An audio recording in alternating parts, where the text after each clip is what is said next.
Plus, also those blueprints do cost as well. That has those things ain't cheap.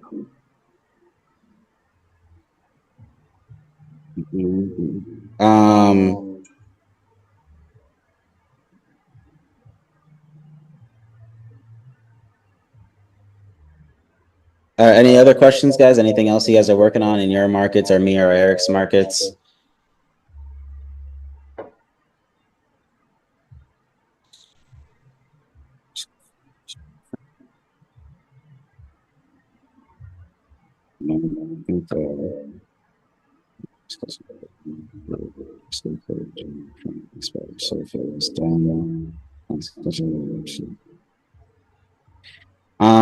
Sorry about that. I'm just texting about another property I was having him look at. All right, so no questions, nothing you guys are working on. Any let's see, what am I doing? I'm nothing for me, you know, I mean, I'm not really doing anything crazy. I did look at a few properties that I plan on calling today, just they're off market. So I was like driving around in the area. I was in Clearwater earlier on Monday. Yeah, actually no, it was Sunday. So Sunday I was in Clearwater, which is about like 20 minutes from where I live, and I saw a few houses on the way over there. Never been in that area, so I you know plan on skip tracing and calling. So it's, you know, I'll just pull up one and then let's see what we got. I got one in St. Pete, one in Clearwater. Skip tracing is pretty easy. It was in Largo, so pretty close to Clearwater. You know, Tree People Search is something you could use. It's free. You know, you don't have to pay like the 10 or 12 cents to you know to get the address, or sorry, get the number. So, you know, just simple, just copying the seller's name, which is there's Jeff and his wife Anna. And then I could also see their mailing address here. So I know with seeing their mailing address, they're like an absentee owner. They own the property here in Largo, but they reside in Tarpon Springs, which isn't too far from there. So my thing was, it's probably like a rental. It says non-owner occupied, so it's, you know, like it should be a rental, but I mean, who knows? It looked pretty abandoned when I copied this address here and I put it into Google Maps. I mean, it looks pretty much how how I saw it, like on Sunday. Just, you know, I mean, not overgrown grass. It just didn't really look too presentable. I'm trying to pull it up now. See, I'll call and see, you know, how I treat my calls when I'm reaching out to, so looks like, you know, it looks kind of, it looks exactly like this. I think the grass is a little bit higher, but, you know, it could use a good power wash, you know, nice coat of paint. But this would be perfect if I were to like do a rental for myself or just rehab it. It's in an okay neighborhood. I know there's a house that was flipped. I came in through this road. I know there's a house that was flipped over here. But yeah, I'll call and hopefully I'll be able to talk to Jeff and see, you know, if he's open to selling. When I call, I mean, I treat it the same way. Like, you know, hi, is this so and so? They'll say yes or no. If they say yes, then you know, I'm pretty much like I state my name, state the reason for you know, why I'm calling, and, you know, ask if they might be interested in selling, and then just go and kind of just like shut up and listen. See what they have to say. They could be for this, you know, they could be for wanting to sell it, or they, you know, they aren't, you know. And then my next question, if they aren't, is, you know, who do you know that in that area that might be? And you could get some, you know, leads like that. Most of the time people don't really know anybody, but you never know. That's all it takes, is that one person like, oh yeah, actually a buddy of mine, you know, subscriber you have dialed. Yeah, like a buddy of mine is interested, blah blah blah, and then, you know, you might be able to get some information from them. But yeah. So I tried the first number, it doesn't work. The second number I'm trying is the one that's 586 708 7098. I would hope to get somebody on the phone, but who knows? Sometimes you get the wrong person too.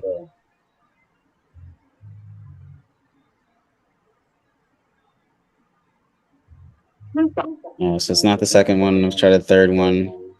Any questions, guys? I don't know if you guys have anything else. I mean, I'm just, sometimes like kind of showing you guys because I mean, I'm doing the same thing you guys are doing, trying to find new deals. I have, I have a deal closing on the 13th. I have another one closing at the end of the month. So like I always want to keep the pipeline full. And just is because if I, once I have those 2 deals closed, I don't have anything else closing. So I got to work on trying to find another potential property. I mainly focus off market. On market you could do as well. I've wholesaled on market, but sometimes it could get a little bit competitive because everyone sees what you see, when it's listed by an agent. Hello, please state your name after the tone, and Google Voice will try to connect you. So that's the third one's like a Google Voice number. I'm not going to state my name. See what happens. And I could always drive back too. Like, if no one answers, I mean, I have stuff like 6 numbers to try. If no one answers, I could always drive back, knock on the door. That's what I usually do when, if I don't get anybody, like let's say all the numbers don't work.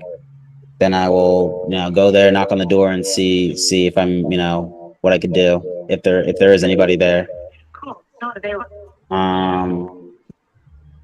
I'll put my card on the door and hope for a call back. But yeah, that's pretty much it. I mean, it's not too far from me, like about 20 minutes, so it's not like crazy out of my way. But that's what I would do in this type of scenario. I would hope I don't have to, but I mean, I'm already 4 numbers in right now, and I no hits, but you never know.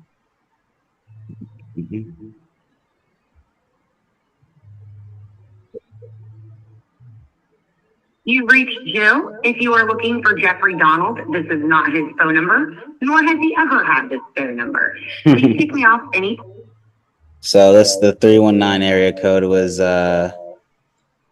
someone saying her name was Jill, and it's not Jeffrey, and he's never had that phone number. So it's funny. Sometimes you get people like that, or people like saying, like, if it is the owner, like, do not leave a message, I am not interested in selling. You get people like that too, which is understandable. I mean, they don't have a for sale sign or anything on their property.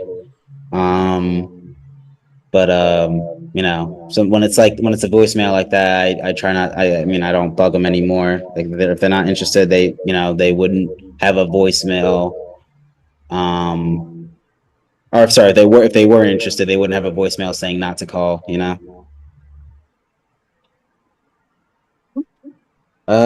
I see a question here. All right, another one. Another one, yeah. So this one we're getting for 225. And there's a lot of tension on it. And even Eric said we can go up to ask price on this one. ARV, I completely forgot what this one was because we were doing a bunch of other stuff yesterday. But it was high up there, I remember. Can you help us find a buyer for this? I know there's gonna be one for this one for sure too. It's very good numbers. It's gonna be around like 60K, I was guessing, in rehab. It's not too bad. It's movable. It's livable right now, right? It just needs a little bit of updating. Outside work. Is there a tenant in there, or? Is there a tenant in there or anything? Is it livable? No, it's all vacant. Wasn't sure. I saw some furniture, so I wasn't sure. Yeah, I think they staged it like that.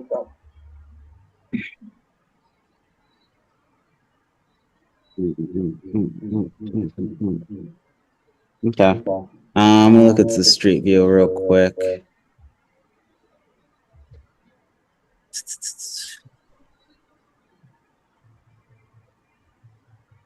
Did you talk to the agent at all, or you said no, right? Someone else did. I gave this property to another person, so they're getting on a contract today. And I know, I think the ARV was in the low fives. I think it was. I'm not 100% sure because we were doing it yesterday. And I just completely forgot. Mm-hmm. But this area also very good. I don't want to cross that. We didn't cross the highway or anything. We just stuck in the left side pretty much. And there's a Yeah. lot of comps in there. Yeah, Seminole Heights is a good spot to be in Tampa. I don't know if it was old or I don't know if it was Seminole Heights or old Seminole Heights, but either one, it's pretty good. There's always a lot of activity there, and I don't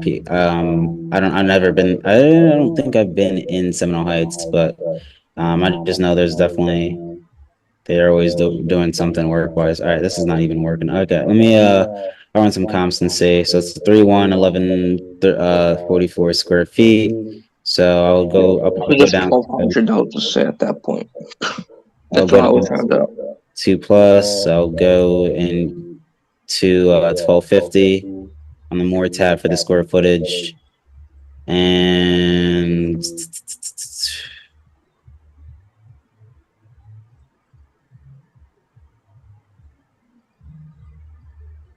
It was somewhere in the, I think it was high fours or low fives. I think our area was. I don't remember.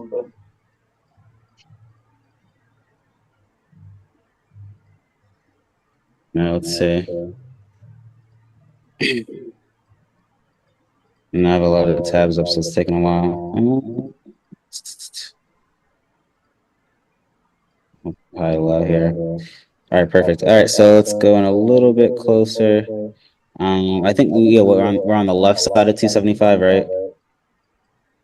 Left side, yep. Yeah, right by the highway, which sometimes could be. I don't know, what it is. Let me click out a little bit here. All right, so obviously we're Lambright, so we're right on that road there. I think we kind of look like this. I couldn't really tell because it wasn't working for the street view. It was a little corner home, like a little wood corner home. Let me see what the style is on that one. Yeah, so Yeah, it has it was a porch. yeah. All right, Not so corner home, I don't think it was, but we do not have that. Zoom in one more. So that's 535. This is 485 for a 3.2. I don't know if I have to see if this 535 has a pool or anything. So 484. Let's see, 430. You see this 430. 430 looks like that.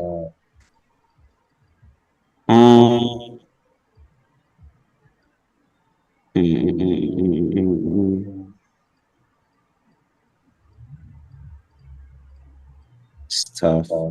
I'll click and see. I mean, I think it's like right at 500. Might be a little bit lower. This is where you would have to click on the comps and then see, if there's like a pool or anything like that. I don't think we're not a bungalow. It's tough to say, but we're not a bungalow. We have a different type of. Oh, it is a bungalow. Didn't look like it from there. All right. So I guess we're a bungalow. Front and back porches. AC is 9 years old. Water heater 3 years. Roof is 20. Okay. All right. So this is another bungalow. 1924 is when that one was built. We were built in the same. Yeah. So 1920. So when running comps, guys, you want to make sure you're not more than like 10 years apart. So we were built in 1920. This one here was built in 1924. So 4 years apart. I think roughly the same square footage too. 5,800. So we have more. So that helps us too. We are a tad bit smaller. We probably could add like a half bath. That's probably what they did there. And you can also sometimes see what it like. I mean, I don't think an investor bought it for 405. This is where that was a retail buyer for sure. Yeah, so this is where you could also double check by, let's say, going to I know Tampa is Hillsborough County. So if you didn't have PropStream like I do, you could go to Hillsborough County property appraiser and then, find out who the previous owners were, and, go through that whole transaction history. But, PropStream makes it easier because you don't have to, do digging that way. Just put the address in and you find everything. the subdivision, if there was an HOA, what the cost is for the HOA, all that kind of stuff. I could see Cena Moore is the current owner, and someone named Daniel and Aaron Hewitt owned it before them. Yeah. Oh, he took his wife's name. Daniel Ping was his name, actually. He switched to Hewitt. Okay, so there's that home there. I mean, it looks like you could, I was like seeing when it looks like nice like that to see what they bought it for, but I mean, it wasn't like a flipper or anything. So, you like that's how you would get your flippers, just kind of just looking through there and seeing if there was a recent home that sold, and then if it sold again like 6 months or like a year prior to that. All right, so this one is another one built 5 years. And then this one they bought in 2020 for 360, and then sold it for 500 even. So I mean, public record. So they bought it all. Oh no, they didn't buy it. It was on market. It could be another same scenario. Yes, bungalow style home. We don't have like that little like carport here. It does have 3 bedrooms. We only have 2. Oh, we do have 3. I'm sorry. All right, so that's good. I'm worried about if we could add that square footage in, or sorry, add that half bath, which I think probably depends how it's laid out. You can see if you could add a half bath somewhere. But yeah, this house needs some work here. I mean, let's say I did like 480. I'm not 100% sure yet, but let's say I did 480 times 0.75. That brings me to, oops, I typed it in wrong. 480 times 0.75, that brings me to 360, and then I got to plug in, I would say, a home like this. I was thinking 60. It's going to be more than 60. Really? Yeah, because roof, porch, the whole back area is what I'm worried about too. Like that hanging piece, like this, gonna have to redo that whole part there. Landscaping. I mean, if you hire out, I mean, you're probably going to be paying like 80, but it's going to be between 60 to 80. Yeah, that's all I was thinking around that point. But there's nothing else. Kitchen could be updated. Bathroom can be updated, right? I'm surprised they only have this listed for, what is it, 235, 239. Yeah, they have it listed for super low, and we went at 225. That sounds a contract. We're gonna sign in a second. I just want Eric to go over it in 30 minutes. Have it go over. We have a 3-day inspection period, and I just want to make sure we have a buyer scoop this up in a second. So I contacted you with us text blasting anything, but I know you for sure have buyers in this area. Yeah, I do. I'm just. And even at 4.8, like, wow, that's priced really low. Yeah, I know. And I saw this thing yesterday, and no one else sees it now because it's not one day anymore, right? So like, I found this thing like a hidden gem. I was like, Eric, like, is this what I'm seeing it is? I thought it was like, I remember I saw it was like in the high 4s, right? I forgot what the ARV was, and Eric was looking at it, right? And it was like, Adam, you have an eye for this shit. I literally found so many deals that are even so good that's not even funny that I'm working on right now. Let me, I'll call my guy now and see. I mean, wait, you have the agreement or you don't have the agreement? Yeah, I have the agreement already. I'm going to be signing in 30 minutes with Eric when I have Eric go through it. Did seller sign yet, or it's not even? Seller already has it signed. We have to just sign it. It'll be done. Are you sure that seller signed first, though? Let me check. Usually, how it works is they would send it. The agent would send it to you with your signatures for you to sign first, and then they send it to their seller afterwards. I doubt that. Let me check real quick. On the docs that they sent. That's really low. Yeah, they're going super low. And they don't even have a bidding war on it. We're really the highest offer right now. No, seller did not sign yet. Yeah, so you signed just first, seller. Yeah, but they said even our offer is highest right now, and they're presenting all offers today in the morning. in an hour, and they're going with highest and best, which is going to be us at this point. Until another offer comes in later today, so there's no guarantee as of yet. And Eric said even just go at list price. So I said if we have to, we'll go at list. I even said that to her as well. Yeah, I run this higher my than guy that. too. But yeah, I mean, even if let's say 480, I mean, that's we should get. I mean, this is definitely above. It's not above 5. I mean, I would say Yeah, that's for sure. 480 is a reasonable number that you could probably be at.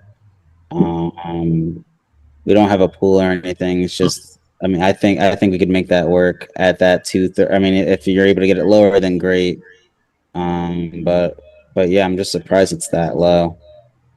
People are even lower than me at this point, and I was like, That's this why I'm thing like, is good. I was like, I'm not going lower, and I'm not going to lose it for no reason.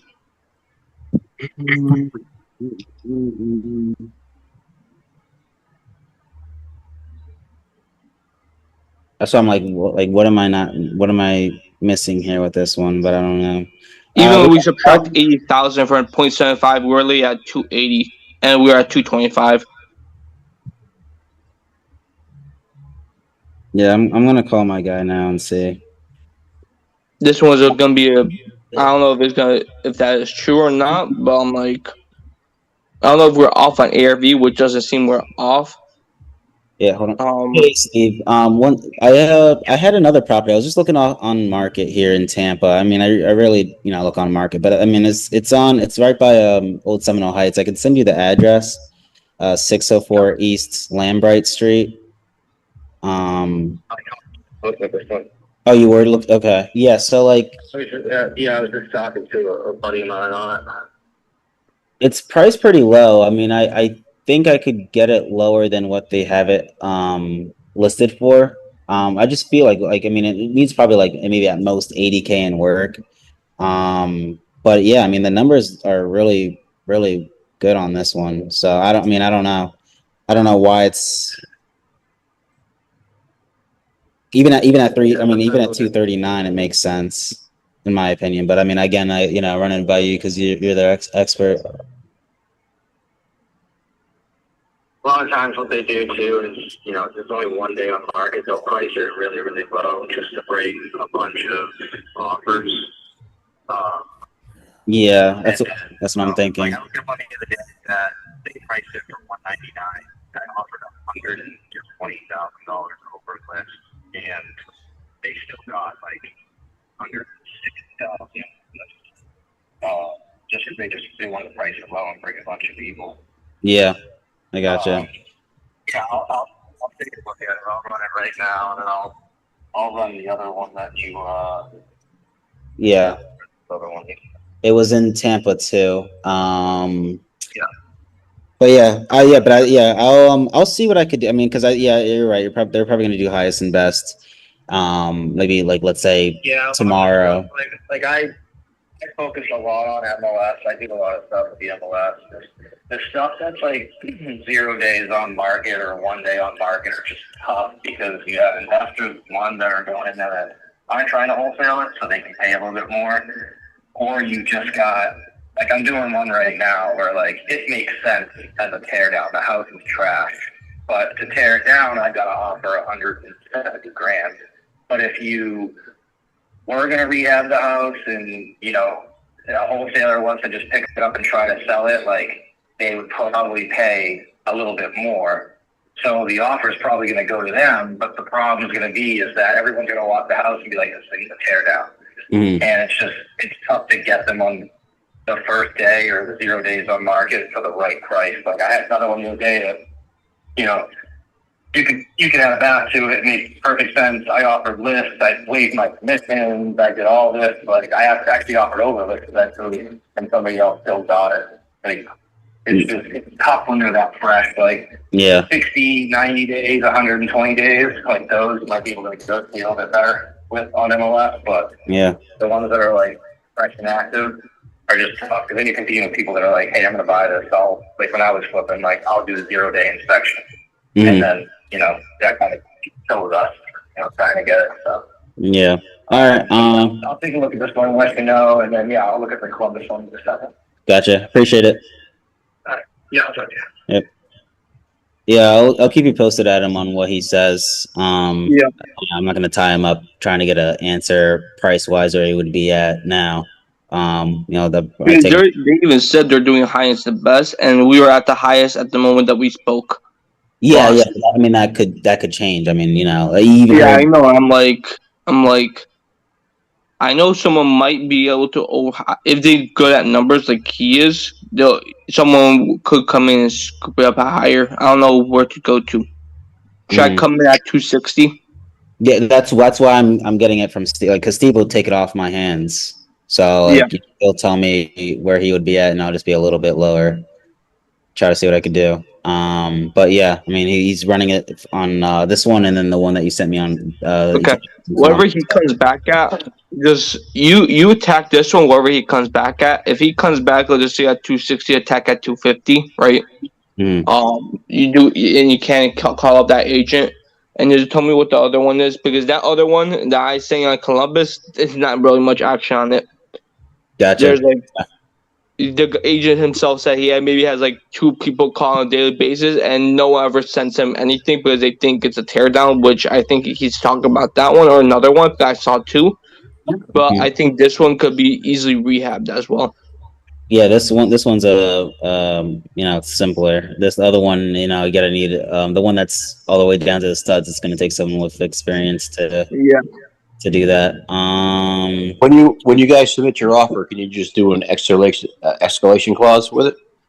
Sometimes, well, I mean, typically for me, like I'm mostly focusing on off market, so I never have to worry about the escalation clause. But for something like this, I mean, I might have to, because it's on the market, so it might get bidded up way over that list price. It just depends. So I might have to on this one for sure. On the one on Columbus Avenue or Drive, the one I looked at like 10 minutes ago, that one I probably won't. But for this one I would need to do something. This one might be a bidding war. Yeah, this one's for sure going to be a bidding war. So yeah, that escalation clause would be necessary. And for people who don't know what the escalation clause is, it's basically, let's say I came in at, typically you don't want to come in at ask or anything like that, but I know there's definitely room to, let's say I came in at 240, right? I have a 3-day inspection for 240. I would have an escalation clause, maybe saying I'll go all the way up to 260 if necessary. So if there's any offers, that beat my original 240 offer, I would just beat them, like let's say beat each offer by like $1,000. I'll just keep going up until I max out at 260. Then my offer is off the table pretty much. But yeah, that's what else. I don't know if you have any questions if anyone else who doesn't know what that is, but that's pretty much how it is. But yeah, any questions, guys, on this house in Tampa or anything else you guys are working on? Any general questions? The escalation clause was a good question. But yeah, anything else you guys have in your market or me and Eric's market? Oh, Terrell. Hey, how you doing? What's up, man? So did you talk to your guy? Yeah, he's out of. I don't know when he's back. Let me actually see, because I was texting him. And until the 20th. Wow, he's gone for a while. Jesus. Yeah, 9/20 is when he'll be back. I mean, he could text. He could text, but I mean, he never got back to my text with saying, that you were interested in a property in Connecticut. He never texted me back. I'll text him right now, though. I mean, if we got like a 3-way chat. Yeah, he's out. Like it would have to be text. He doesn't have. He's all the way. He's in Europe, right? Or no, India. He's in India, so I don't think the call would work. He said, text or WhatsApp only. Or an email. Oh yeah, a text or WhatsApp. Either one of those work for me. Okay. I mean, just shoot him some pictures. See what he thinks. Yeah, I mean, probably don't want to bother him while he's on like family vacation, right? that was my thing, but I didn't know it was all the way until the 20th. So that's like, you know, it's like the third right now. Fourth. Yeah, fourth. Um, because like I said, because he said I'm in, you know, he's out of town until the 20th. I said, buddy of mine has a property in Connecticut. We need a loan on if it's possible. I could send you his number so he could text you. If not, I will have him reach out when you're back in the States. And I haven't gotten a response, but Cool. I'll text you now. Would you need any info on the property? Yeah, sure. We kind of locked up financing on it, Okay. but still good to run it by him, you know? Yeah. Okay. I mean, we're putting it under contract like hopefully tomorrow. I got getting the term sheet from, you know, Matt Matt. Hindler in the group. Maybe, I don't know. I really don't pay attention to like everyone's name in the thing. So I feel like I might, but I don't. The last name doesn't ring a bell. But yeah, go ahead. He just pitched it good, like some terms that were pretty interesting. So, to the group like a couple weeks ago. Okay. And then we threw this deal at him, and he likes the numbers on it so far. So, Gotcha. That's good. But yeah, so if he gets it, I sent him the pictures yesterday in the meeting. He said he'd send a term sheet maybe today. So see how that comes out. But yeah, if your guy when he gets back, it's the 20th. That's like, you know, weeks from now. Yeah. But like I said, that was for but you know, he said he could text, you know, prior to that. So I sent him another message. So hopefully I would say like, is there like basically was like, is there anything else you would need from us? You know, if you were to loan, give him a loan, blah blah blah. And you know, I'm just waiting on a response. So if he answers, I will. Do you know what his like preferred buy box is? Like what kind of properties he's looking for? I mean, I only dealt with this guy once for the property I was going to buy in Clearwater. So like, I really don't know. I mean, he just, as long as the numbers make sense, you know, he's willing to loan the money. But I don't know. I think probably up to like, you know, 80% of the purchase, maybe 85% of the purchase, and then like 100K the rehab. But I mean, it could be, it depends on the deal, I guess. Because he's, like I said, he's like a private money, so there's not like a set standard that he has to follow. You know what I mean? Yeah, no, I get that. That's kind of why we reached out, you know. Yeah. So, yeah, I'll keep you posted. Right now, yeah, I didn't respond yet, but because like if I cross more deals, I mean the 20th, I don't want to bother him right now, but if we get something prepared for him, like when he gets back from his family vacation, you know, then we can run a number of deals by him, you know. Yeah.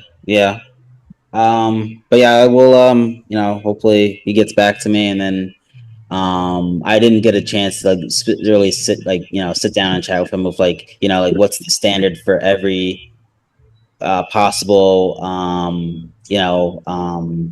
deal I get, you know, that you're willing to lend, like what does that have to cover, you know, that type of thing. So I'll have to have that conversation with him one of these days. But yeah, well, I will keep you in the loop when he gets back to me, when he does.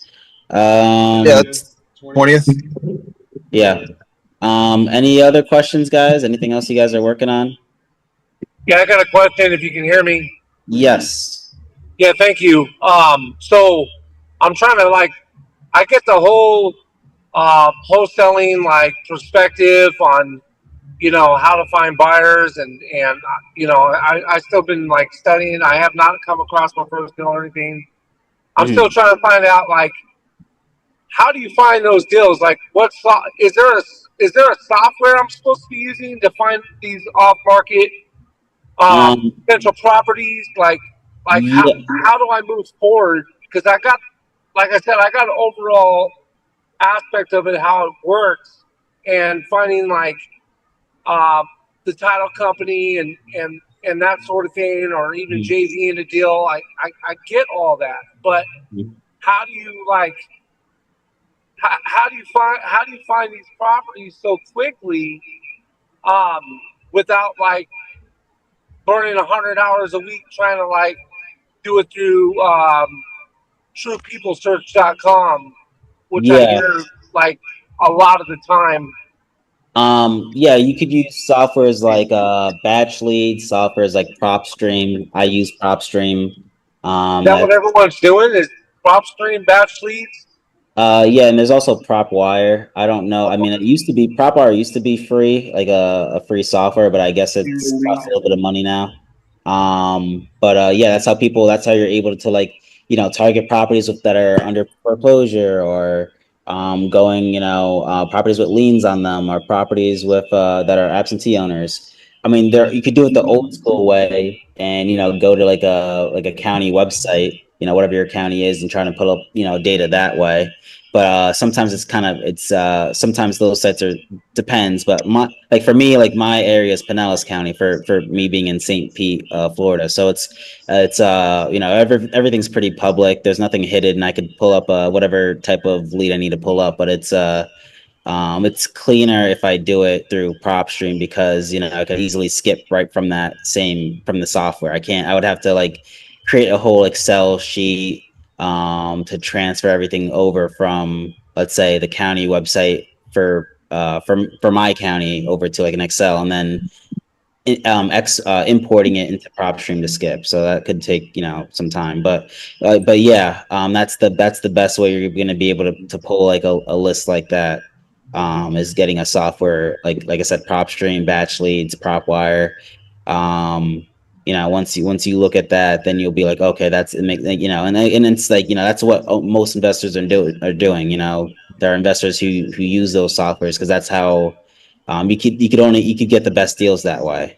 Yeah, It's definitely. yeah. So I mean, sure, you could get some good deals. I've gotten good deals for investors off off Zillow. Just that the old fashioned way, whether it be like a for sale by owner, or surprisingly, I think I moved 2 properties through Craigslist. Like I saw the owner posted it on Craigslist, and then I ended up calling it, and ended up being a deal that way. So sometimes, Oh, wow. yeah, Craigslist is surprised. I mean, the last time I did that was like 2022, I think. Maybe 2023. Maybe right before 2023. I don't know. It was somewhere in the fall of 2022, I think. But either way, like it was a property on Craigslist. He posted it for sale by owner. I called him, and ended up being a deal. So I've gotten stuff like that too. But yeah. So I mean, obviously on market, it's doable. But there's just a lot of, for example, like this one here in Tampa. It would be way better if it was off market and I was direct to seller. But unfortunately, we are not. It's on market, listed by an agent, and there's going to be double the like right now it's at 397 views and 41 saves. It's probably going to triple, by tomorrow. Yeah. But yeah, I mean, like I said, it is doable, but definitely getting an off market software will help. Yeah, definitely. I appreciate that. So the on market deals, like the one that you just described, you would contact the realtor on it and offer them an offer for like seller finance, and they would work with the seller because it's their property. Yeah, when it's an on market property, you have to talk to the agent. That the agent's representing the seller. So for example, for this one agent here, her name's Heather. So I would have to deal with Heather, and talk to her, and then she would present whatever offer, whether it be cash or seller finance or whatever offer that I'm presenting to her, she would have to present to the owner. Okay. Yeah, so you can't really go around the agent when they have the listing. Unless they don't answer the phone, and then you call them and you talk to the owner, which Eric does sometimes. But usually you talk to the agent first. If the agent answers, if they don't, let's just say you call them several times, right? over like the last 2 days and no answer, then you call the owner. That's what I would say. I would call the broker, then the owner. Yeah. I usually call the broker. The agent pisses me off, right? But then I sometimes I just go straight to the seller. Yeah, so like looking at this property here that Adam brought up in Tampa, I could see here that it's an absentee owner. So owner lives in Tampa, but on a different street than Lambright. But yeah, that would have been the perfect, if you were to do like a whole like pull a whole list together for absentee owners of high equity, like this would fall under one of the homes, if you wanted to pull a list in Tampa, let's say, because this has over 80% equity. It's at 89% equity, and in that it's an absentee owner because the owner owns this property but doesn't live in the property. So it looks like based on how it looks like it was a rental, based on the pictures. And I could see also here, no, never mind then. But yeah, I mean, they've owned it for a while. I mean, it doesn't even have the length of ownership here, so it had to be like well over, like, let's say 20 years or something. All right, so I got a few questions here. You can't go straight to sell if it's an on-market property. You can't go straight to seller. So I would say agent. Then it's the brokerage. If you're not getting it, if you tried the agent like 2 or 3 times in like the past like two days. Let's say I was trying to reach the agent for this property in Tampa that's on market, and I tried today, no answer. I tried yesterday, no answer. Or sorry, I tried yesterday. I tried today, no answer. Like and I tried like let's say twice on both days. Then I would contact the brokerage and see what's going on. The brokerage here is Charles Ruttenberg Realty. So I'll call that number. They would have to have someone working the front desk. So that's most likely, you're most likely going to get a response. Then, like you'd be like, hey, I was trying to get a hold of Heather. I tried multiple times, send her a text, blah, blah, blah. Is she still on this listing? Question mark, and see what they say. Or they could get you in touch with another person who works with Heather. So it's still in the same office, that type of thing. And also too, that if you're not getting out, so there are some agents who actually own their own brokerage, so it's kind of like a double whammy. Then I would try to go around the seller, or go around to get it to the seller if you're trying multiple times and no response. What was your? Did I have missed? I see a question from Joe. What was your question, Joe? Oh, I was just I was in contact with the agent we talked about, I think last week, and he emailed me this morning. He wanted me to call him, and I just don't feel quite prepared or ready. I mean, I have the stuff to go over what I sent him in the email, but I just don't know if he's going to ask me any other questions out of the blue that I'm not really prepared for. Gotcha. I vaguely remember the deal. What kind of deal was it again? It was a sub 2. It was on that house in Kansas City that had that child support lien on it. Oh yes, okay. So yeah, he said, so basically he sent him the email and everything, and then he just said like he wants to talk with you over the phone. Correct. Yes. Gotcha. Okay.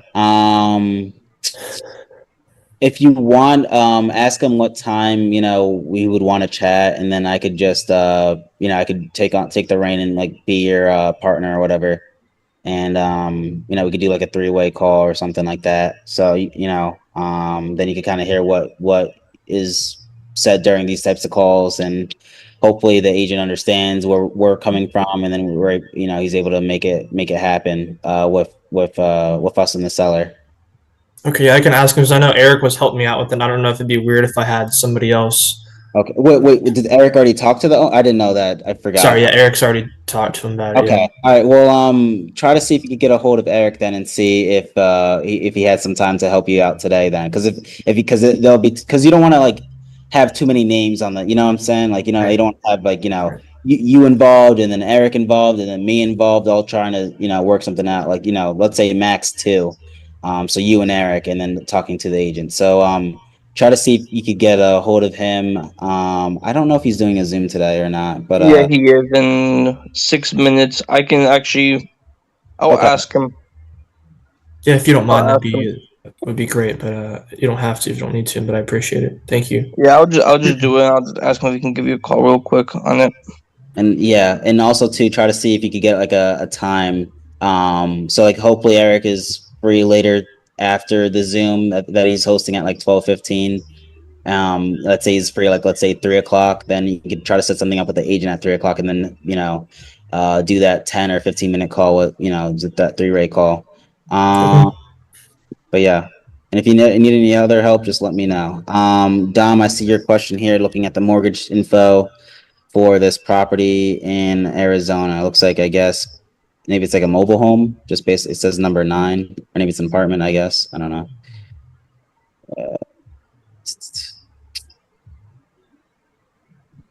So I'll check that out real quick and see what I could get there. And also back to Eric too. That's how you for like off market properties, like trying to find like added info. This having PropStream does help because, or Batchleys or anything, because you could see the mortgage balance. You could kind of get like a ballpark. It shows you the estimated balance, so that does help you out. And with what I saw, like it's obviously it's not crazy accurate, but you could you still get a idea of where, like, maybe it's sometimes 15,000 apart or something, All right, let's see here. It's not coming up Thank that you. well. Have you guys ever considered doing like bidding on like properties coming up at like public auction? No, because you can't really work that type of deal. If you're planning to buy it for yourself, then yes. But if you're planning to wholesale it, it's gonna be you can't really wholesale anything with foreclosures or auctions, because they're gonna need money down right away. They just go probably little to no inspection period. You got to be able to pull the trigger right then and there. So I always suggest going after pre-foreclosures because you still have that time. It might be 2 or 3 months before that set auction date, so you have time to work the deal still. With the seller still being, in full control on what happens. But when it gets to the auction date, it's pretty much, it's dead at that point because the seller lost the house. Banks trying to make what they can. Auctions, sometimes start out like a low number and just get bidded up, and then they want that money right then and there. So you don't really have time to shop a deal out if you're wholesaling it. But yeah. All right, so call and get details. I don't know. So it's not coming. I know. I don't know what else I could put here.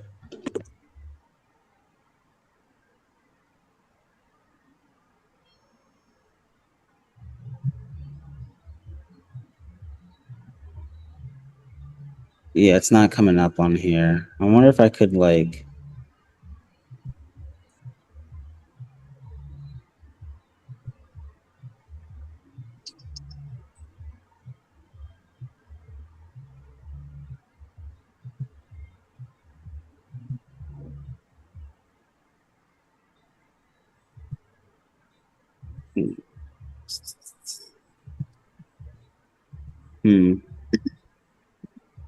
Oh, lot. Maybe if I put lot afterwards. Yeah, because it's a mobile home. All right, I'll try putting lot. Usually it does, like the way how PropStream does it, they do numbers. Yeah, because it's like when I see here, like these are all the lots here, but where's number 41?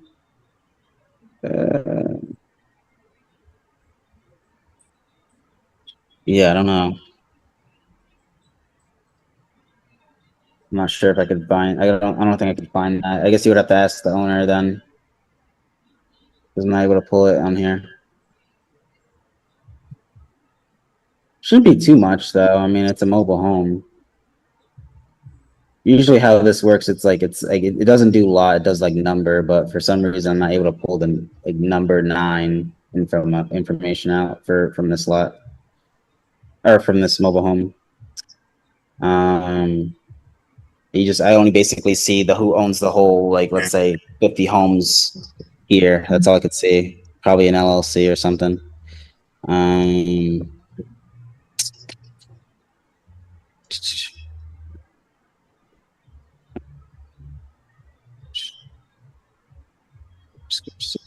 Yeah, so it's owned by an LLC. So I don't know. I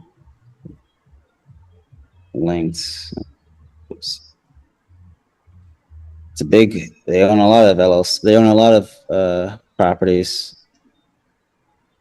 Wow, over 8,000 properties owned. Okay, let me see if is there anyone else out there? So you back to that person that you saw on Craigslist, Dom. You would just have to call and see.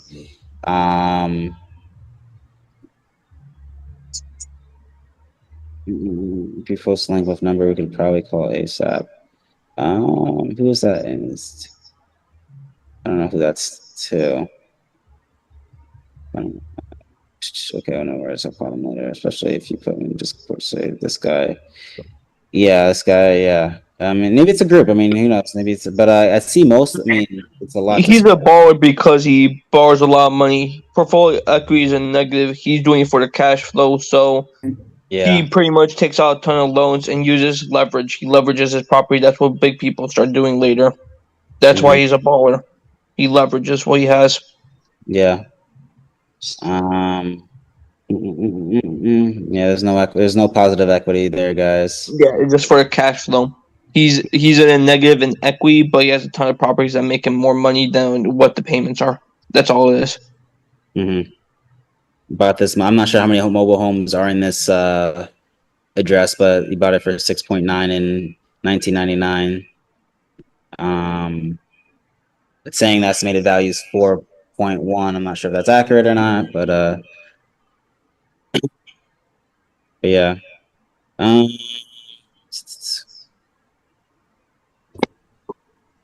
Yeah, me myself, I haven't even seen that many properties owned. Any other questions, guys? Anything else you guys are working on?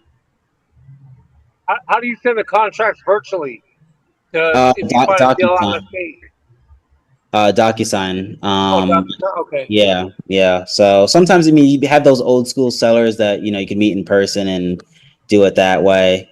You know, but I mean, just the quickest and easiest, you know, everyone has an email. Everyone should be somewhat tech savvy to open up, you know, a DocuSign or whatever, like Dotloop or whatever electronic service you use that would have their property, you know, that, you know, in the email. You click on it, then it opens up a whole big, you know, agreement for them to sign, you know, initial sign, that type of thing, and then be executed rather than driving, let's say, 30 minutes to the seller's house or like an hour to the seller's house, you know? So, but it's a service you have to, you know, I pay, I don't know, I don't even know how much. I think mine is like maybe, I don't know how much it is for DocuSign. I probably want to say 300 for, no, that might be too high. Is it high? I don't know. To be honest, I don't know how much I'm paying. I think it's 300 for the year. That sounds about right. Yeah.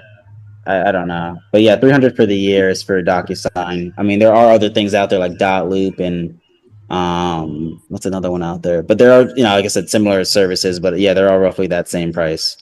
But yeah, good question, Eric. Good question. But yeah, that's one thing you gotta. So like I'm saying, like if for someone like yourself who's starting out, you know, I would, I mean, I would suggest PropWire, but I don't think, and I was told that it's not free anymore. I don't have it. So like, I don't know if it's, I mean, it's advertised as a free service, but apparently PropWire is not free. But I would use that. I would use like a CRM system. I use Podio. It's like $14 a month. So that's PODIO, $14 a month. It keeps track of all your leads that you put in the system.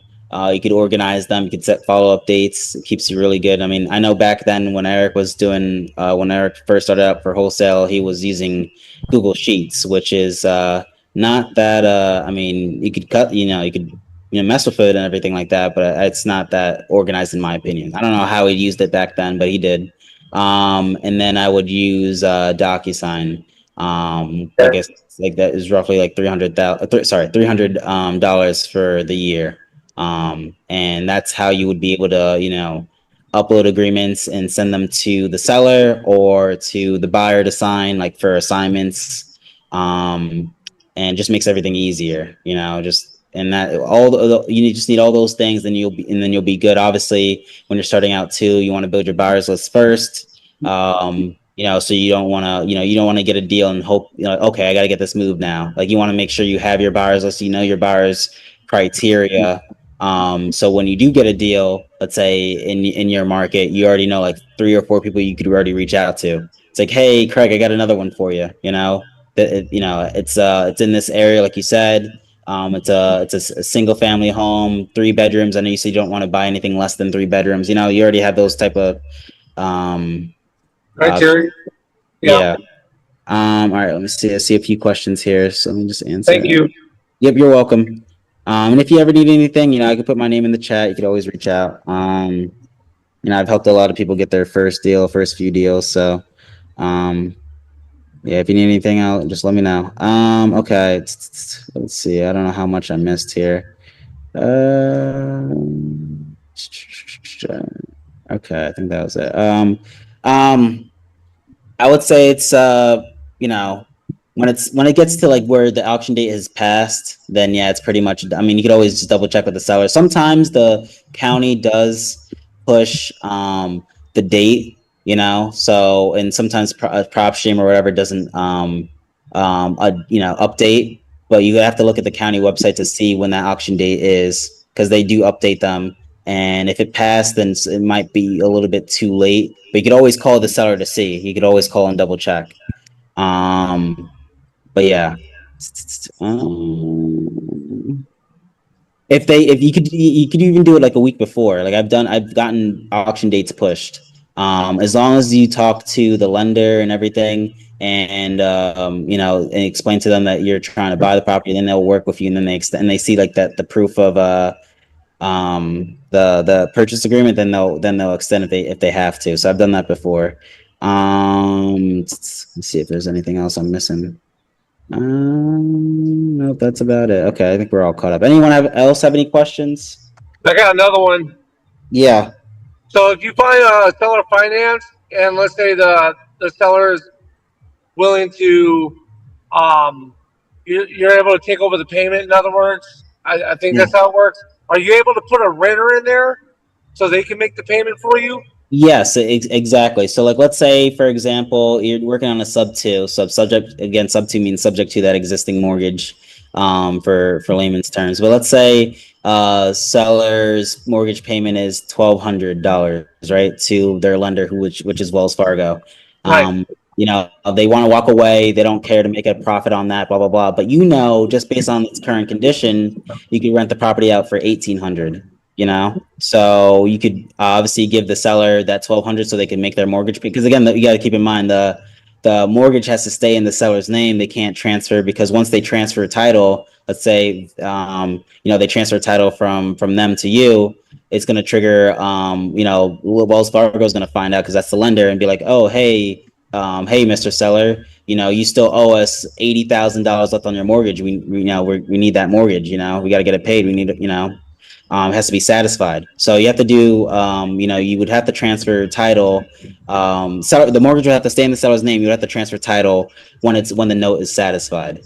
So, but prior to that, like I said, if the seller wants to walk away, the mortgage payment to Wells Fargo is $1,200 a month. You could rent out the property as is, making, no repairs to the house for $1,800. Give the seller the 12. You take the 6. That's how it would work out. Okay, so if you got a renter in there, and let's say 6 months into it, the renter doesn't come up with their money to pay the rent, am I the one to have to push 3-day pay or quit? Like I gotta say, hey, if you don't pay the rent, we're gonna have to evict you. That's where I'm all involved in that. Yeah, you would have to, because again, you're responsible of paying the seller. The whole agreement is you're responsible of paying the seller $1,200. It doesn't matter how you get the money, whether it be from the renter and then or yourself, but you would have to be responsible. Hopefully, you kind of do some screening so you don't have to worry about having to deal with evicting a tenant. You want someone who has a decent job, and is able to come up with the money. You obviously look at the pay stubs. see that they could clearly cover what that, let's say like what a regular apartment would do, like 3 times the rent, that type of situation. So you don't have any bumps down the road. You want to at least like a B tenant, anything C or lower, you're gonna have to worry about headaches. But yeah, With so. that, with that tenant, can you offer them rent to own? So when that agreement is fulfilled, and then the house becomes yours because you paid off that mortgage, You can, yeah. When it's all said and that done. renter's in there for that. Yeah, you can with this. You can offer rent to own with that tenant that you have. Let's say in place. We're using the same scenario. Once the note is satisfied and you cash the seller out, or you will not cash the seller out in this scenario, but just satisfy that whole mortgage for the seller, that mortgage balance. Then yes, you could switch gears and let's say you want to keep that same tenant in there, and the tenant wants to own the property. When it's all said and done, you could offer rent to own with them. Okay. Thank you. Yep, no worries. And like I said, if you have any questions, reach out to me. I can give you my 2 cents. I host Zooms every Monday, Wednesday, and Friday from 11 to 12. Appreciate it. Yeah, no worries. Any other last questions? Yeah. Can you work that deal for me? That one that we have for the asking price of 240, if you can, and just sign a contract yourself if possible with the escalation clause included in there.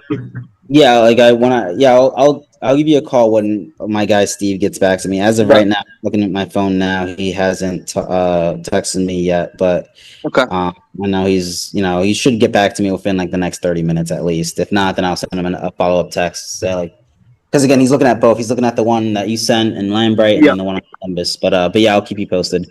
Anything else, guys? If not, then we could end the Zoom because I know me and Eric share the same Zoom account. So I think he's doing his Zoom at 12:15. I might have to end this one here. I forgot to change my name. But yeah, for people who don't know me, my name's Terrell. I'll just I'll put it in here. I mean, I know it's gonna end the Zoom quick, but it's TRRELL. Forgot to change it. You want to get a 3-way chat with your dude, or? Yeah, he hasn't texted me yet. I'm not. Yeah, he hasn't texted me back. Awesome. When he does, I'll let you know. He said I can't really call him. I just text is easier, so I'm just waiting for him to respond. Yeah, definitely. If we have to get on WeChat, we will. Yep. Any other questions, guys? No. Okay. Thanks, All right. bro. Yep, no worries. It was a pleasure. My next Zoom, today's Wednesdays. My next Zoom would be on Friday, 11 to 12. Like I said, if you guys have any questions prior to that, you could always reach out to me on Discord. And I could help you guys out, whether it be running comps or talking to owners or agents. Just let me know. Just want to be that same mentor how Eric was to me when I first started back in, when was it, 2021. So but yeah, let me know. Obviously too, Joe, just if Eric doesn't get back to you, just reach out and I'll try to. I mean, I ideally I don't want to get too many names involved, but like hopefully he gets back to you. So it just it's easier. So it's not like a whole new face type of thing, Absolutely, I understand. Yeah. But yeah, you guys have a good one, and I will look forward to seeing you guys on Friday. Have a good day. Have a great day, everybody. Bye. Take care.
Yeah. Good afternoon, Dave. How's it going? It's going. Gotcha. Yeah. So I just got out of a meeting. I missed your call yesterday. We were in a pretty long meeting yesterday, and then I missed your call this morning because we're in another meeting. Just got out of it. So the update is that our preferred investor right now is still getting back with us.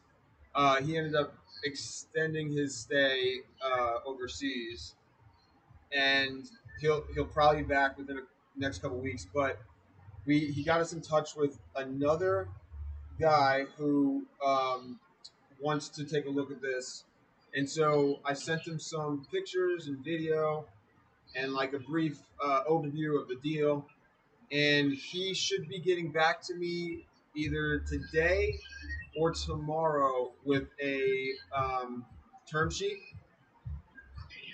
And I think the only thing that's going to be, and then after that, I'm pretty sure he's going to request a appraisal.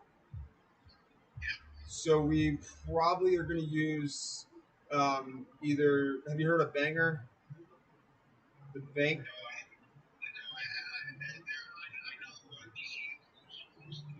Okay.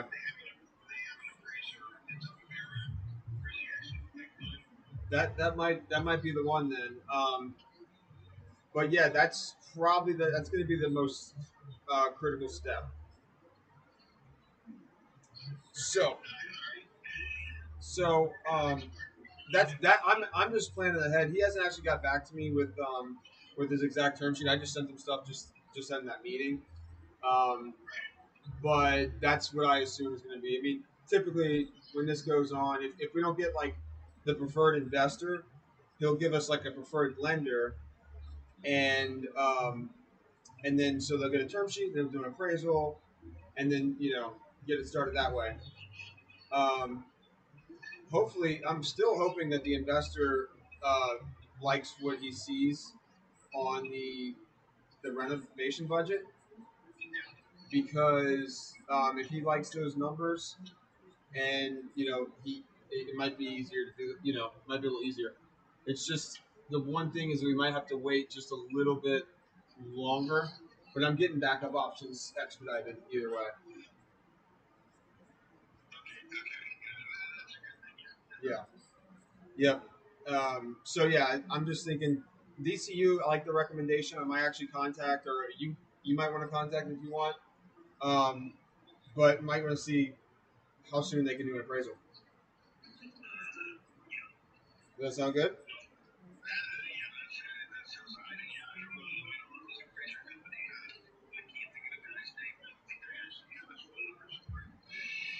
Okay. DCU out of Merrimack. Okay. Digital Guardian. Yep.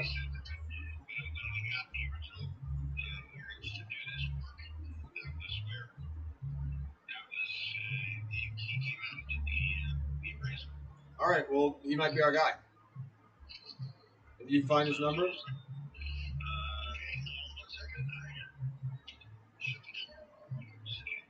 I mean, if you can't find it this moment, you can text it to me and I can call him. You can give him a ring, or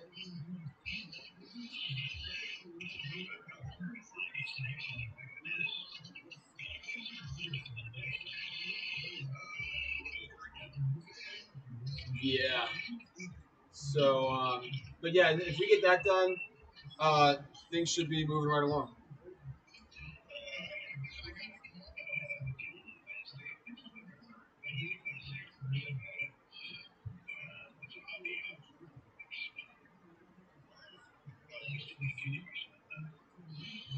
Yep.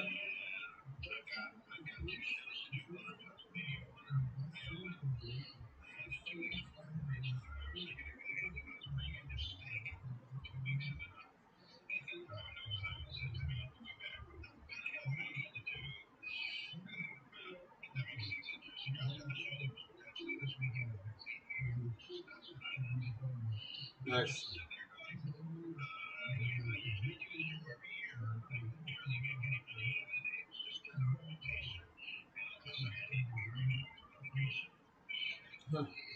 Yeah, I mean, once we secure this, it should move right along. You know, and I'm trying to secure the most favorable terms. And the preferred investor is definitely the guy to do this. He's actually went to India, is what I just found out, and he's visiting family out there, like right after this vacation. He might not be back till a couple weeks, but he did tell me to hit him up on WeChat, so I can message him on WeChat and update him, and yeah, and when he gets back, that's the preferred guy in this. He's gonna be our guy, but in the meantime, the lender just get an appraiser. The appraisal. You got a guy that works better. Um, so yeah, if we get him out there, sounds like a plan. And if we could do this in the next day or two, that's even better. I don't know how soon they get appraisers out there. I usually when I call, they're usually there the next day.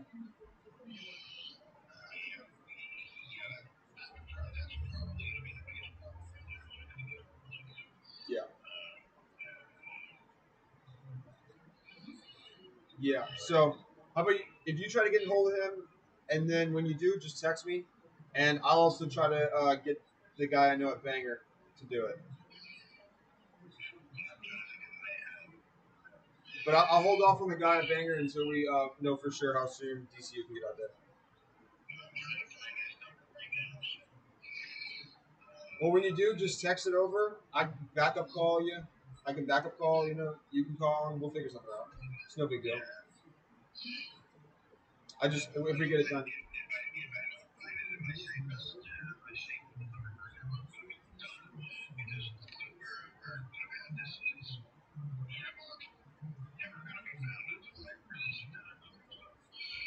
Okay.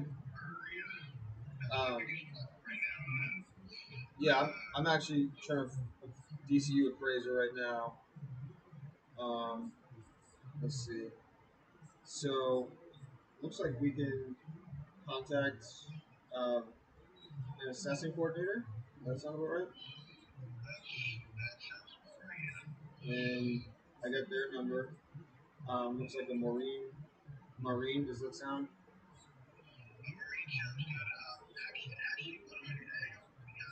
Yep.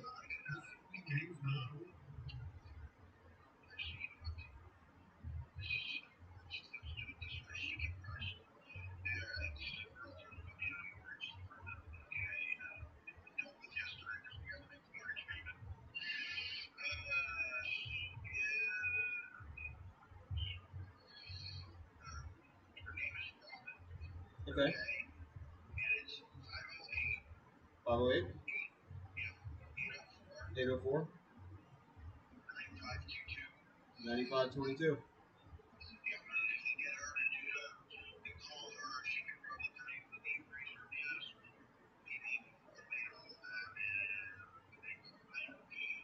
Sounds like a plan.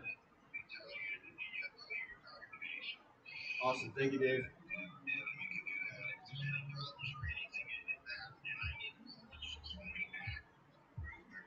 All right, I'll reach out to Robin. I'll see how she goes over this, and we'll see what happens. All right. Thanks.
afternoon, Robin. This is Michael. I was just spoke with David.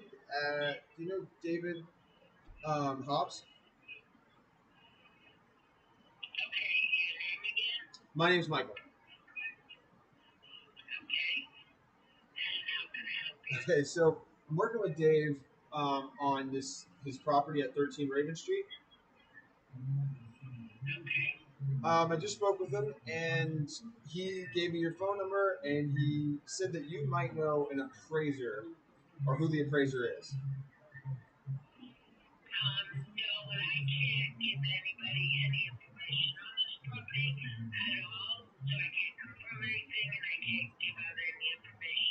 All right. We don't have appraisals or anything like that. Okay. No, I totally understand. Can you reach out to David, or can I have him reach out to you and coordinate this appraisal? We don't do appraisals. We don't Okay. order appraisals for sale or for a home that somebody's buying or anything on that line. Okay. Yeah, he just told me that you might know who the appraiser is. So I'm gonna reach back out to Dave and find out what the next step is. Thank you, Robin. Have a good day.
Hey, David. Yes, talk to Robin.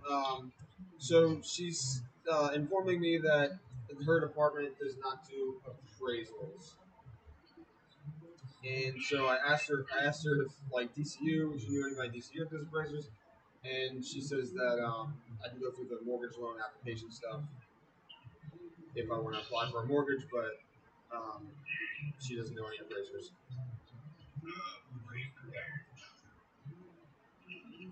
But if you can't find his number, I'm just gonna call the assessing coordinator for DCU next. I'm just updating you on the conversation I had with Robert.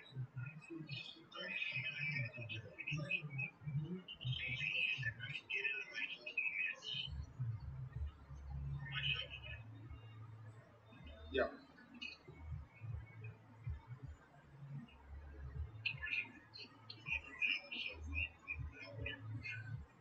Yeah. Let's see if I can put Maureen. I'm gonna call Maureen and we're gonna see if we can get her on three-way call real quick. Let's see how that works.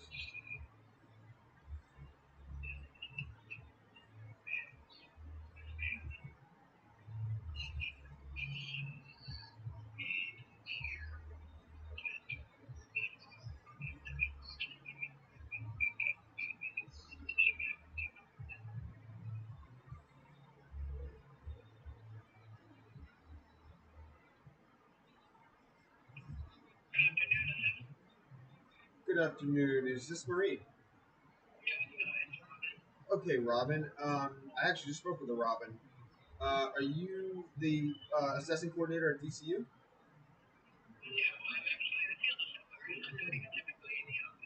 Okay, awesome. We're just looking for an appraisal for DCU. How do we do that? You're looking for what? An appraisal. Trying to get an appraisal done on the property. An appraisal or an assessment? An appraisal. Okay, then you would call the lender. You want to that you're working with. Okay. Yes, Dave. Go ahead.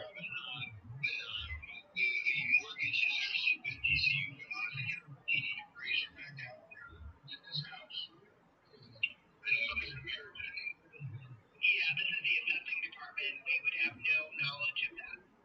If you're looking for the assessment, that's a different story. If you're looking for an appraisal, that would be a totally different thing. Awesome. All right. Well, we just spoke with Robin at DCU, and she's in charge of the mortgage, and she was saying that this might be the way to go. Yep. Awesome. Yeah. All right. Well, no worries. No worries. I appreciate the help. Thank you, Robin. Enjoy your day. Bye bye. All right, Dave.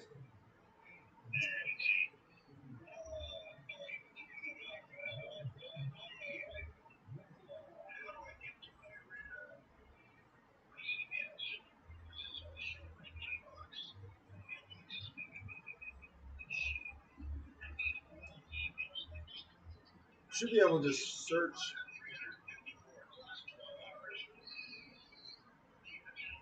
Yep. If you just search the iPhone, maybe it pulls up.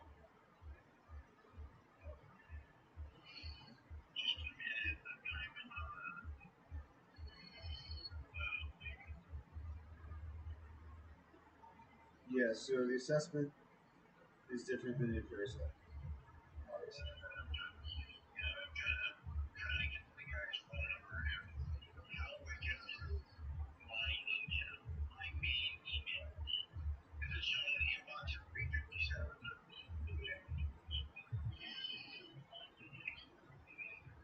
Yeah, usually you just search the phone and you just type in DCU, probably pull up some stuff.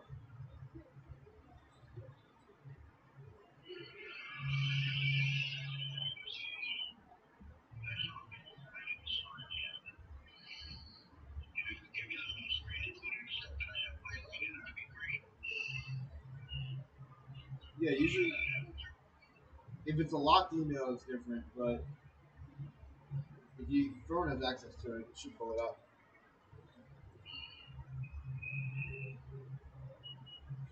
And it looks like the Nashville branch on Somerset Plaza.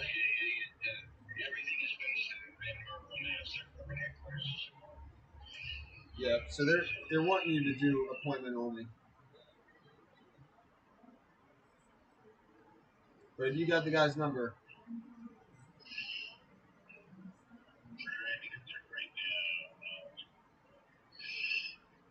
did he email it to you? Yeah.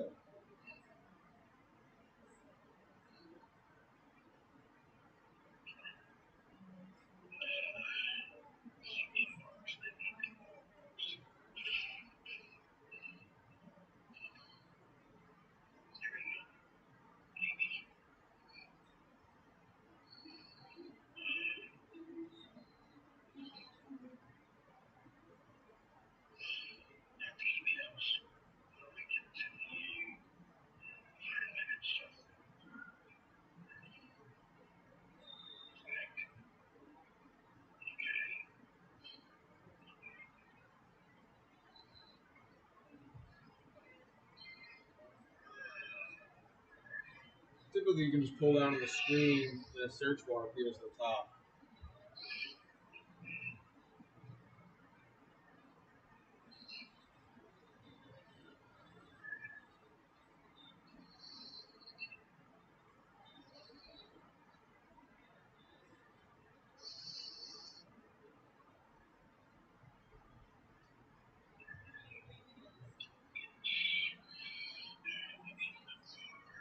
I'm gonna give their information center a call. We'll see. Put them on three-way. I look for that.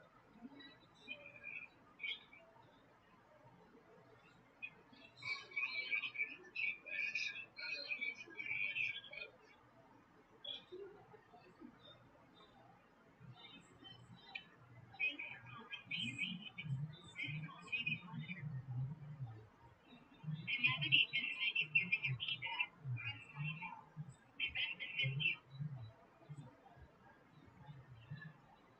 for self-service telephone banking, press 1.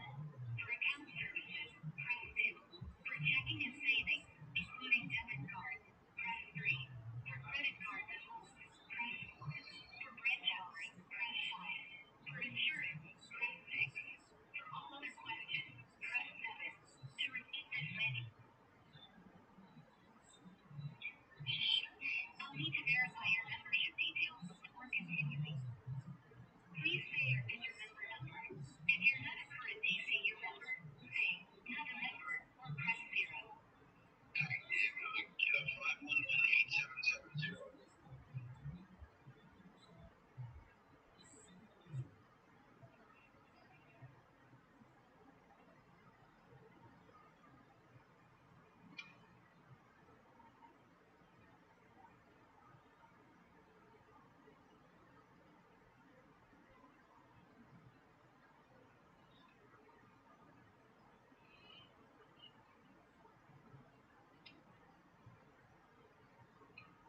Usually take this long.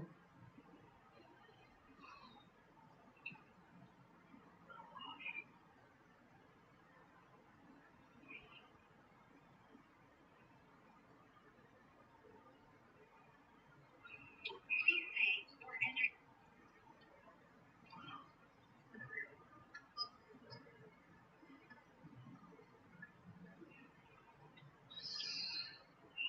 I'm sorry, I didn't get that. Please say or enter your PIN. All right, just yeah. Good night.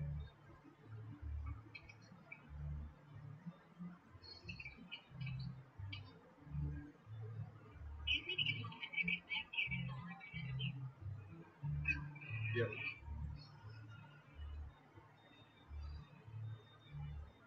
Thank you very much for connecting me. Ryan speaking. Hi, Naya. I'm calling to find out if you do property appraisals.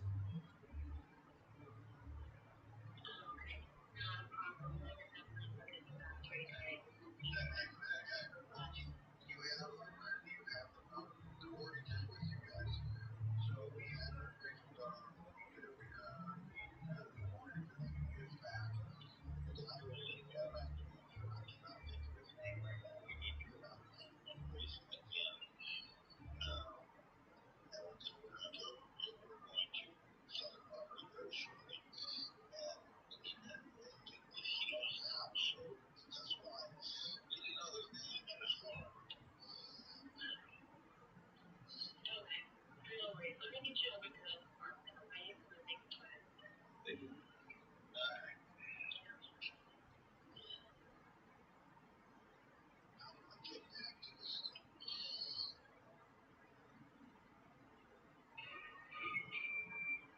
Usually you can search the inbox.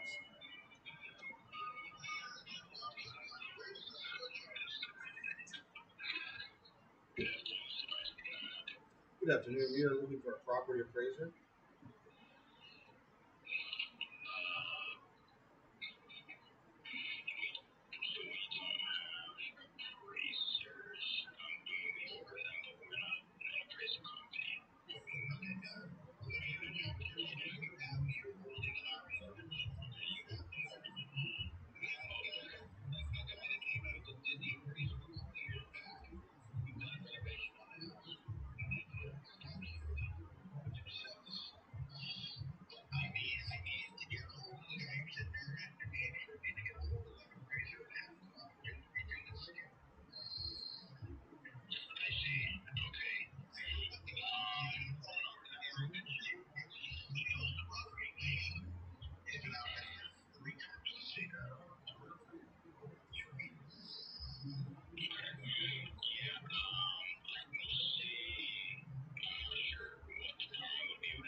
All we need is the appraiser's name and number, and we can solve the problem real quick. Okay, just give me 1 second. Let's see here.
Sorry, what year you said? 2020. Basically, we took glory to 2019.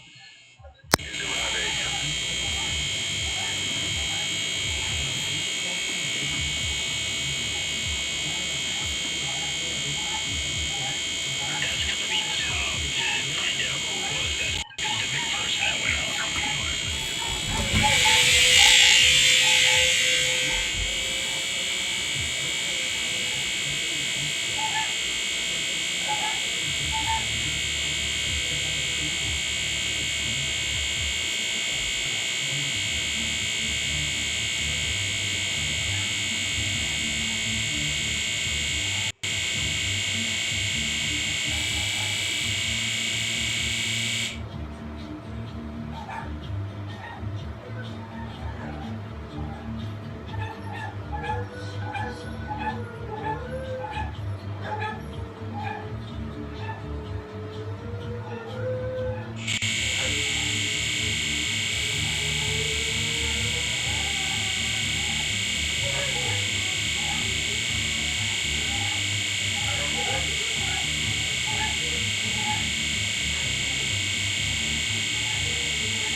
Construction is the lowest part of the foundation of the next contract.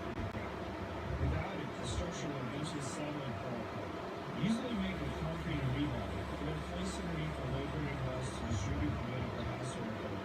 Trench footers like these are dug into the ground using a backhoe or an excavator. The ditch itself becomes the form for the home. Footings, sometimes called footings, can also be formed using 2x10s or other materials and forestry. It's critical that footings be placed on original undisturbed ground that can support the weight of the structure. The bottom of the footing must be lower than the lowest layer to prevent the freezing or region. If the ground freezes below the footing, it can actually lift the entire house and cause major structural damage.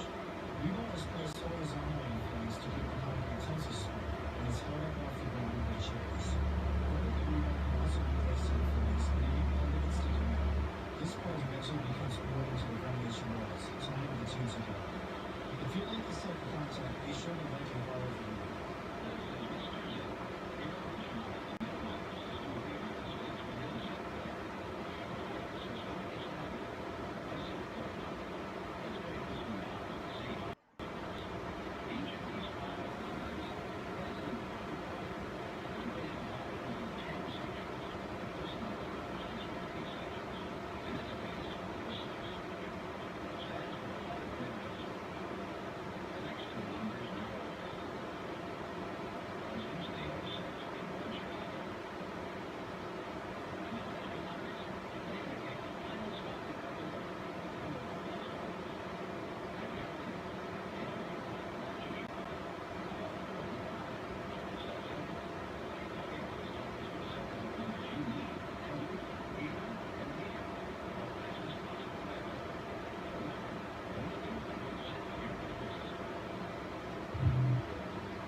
You don't recognize that neither person is really involved in social life. You tend to just kind of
luxurious full bath, and then we have a bar with a view, and a full kitchen with an organic chandelier, floating shelves, and a coffee station.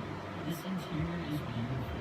Now the living room with a pull-out couch for extra guests, a picture frame TV, and some storage. Now out the front is the parking area with a classic swing and another courtyard with a forced grill. The owners also have another container on the same property with a rooftop deck, garage door, and a private pond. Like this video, comment if you would stay here, and follow us for the best Airbnb flights. This container home Airbnb has a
This is the richest neighborhood in America. Only 700 families call this lush tropical oasis their home. The island is so exclusive that it can only be reached by boat or helicopter. Fisher Island is a super exclusive 216-acre island located off the southern tip of Miami Beach. It was once a private estate owned by the Vanderbilt family, and it has its own private club, marina, golf course, and tennis courts.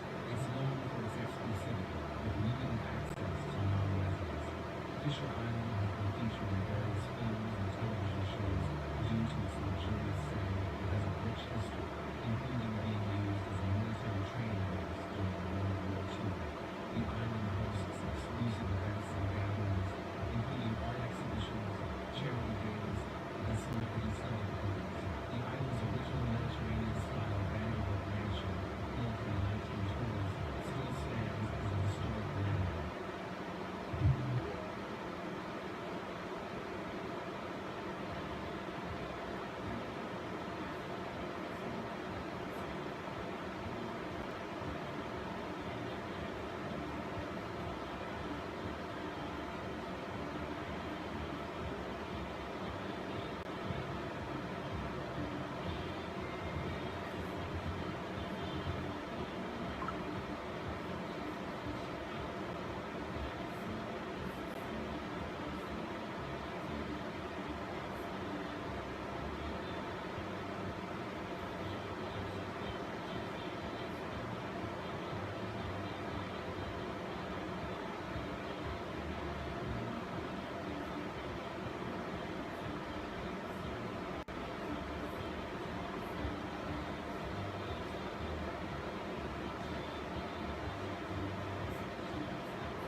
million years ago, this area experienced a powerful asteroid impact, bringing more light to the originally single Amazon forest.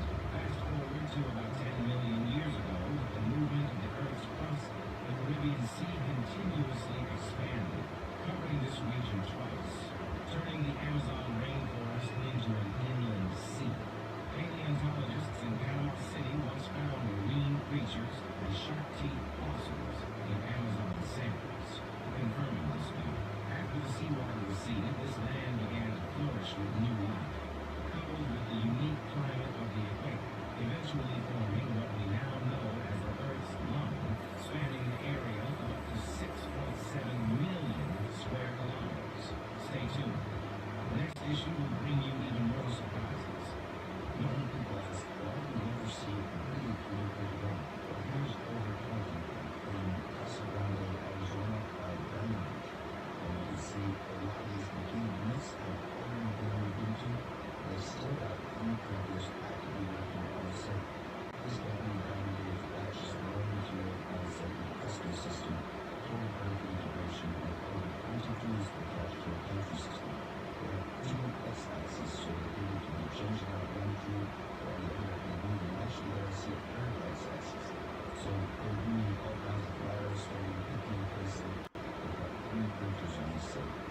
Optionally, in the back there, you can see they've put some stucco, they started finishing the roof of that house. And on the other hand, even though you can't really tell, they're all printed in the exact same fashion, finished with the typical embroidery, stucco, that you often see in Casa Grande, Arizona. And these projects is complete. Very few people are even going to know the zone for anything. Those of us who have the most motivated irritated Australian British Association are issued with a high level of social fear. We know how to interact with other people, we're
type of switch is commonly used for emergency shut off in interstate sun.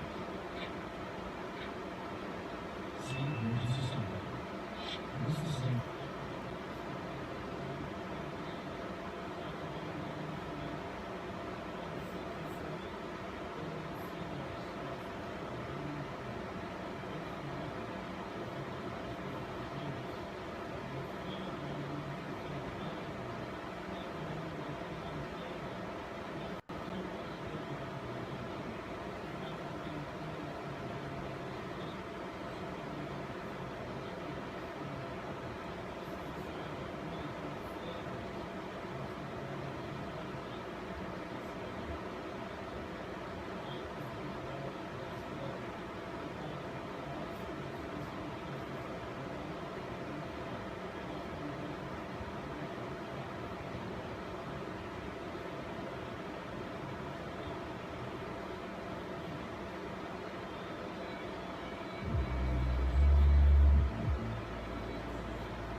wash soil.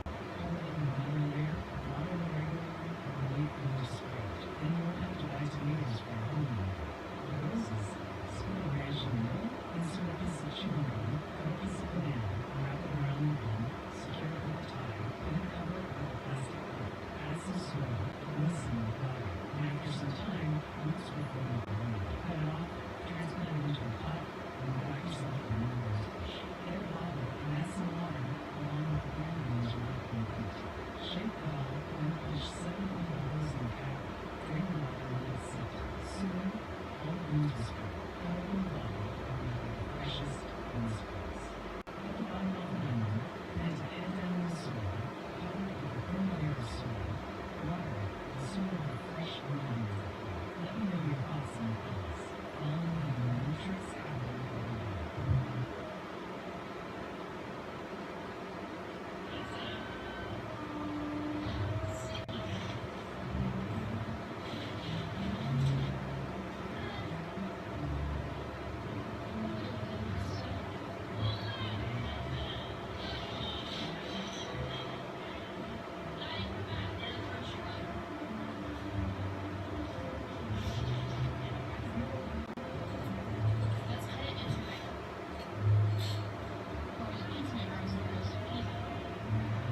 this is a standard electric repair. If you've never seen the inside of one of these, the service cycles coming in, this is your cubic lunch, your neutral wire, your green wires.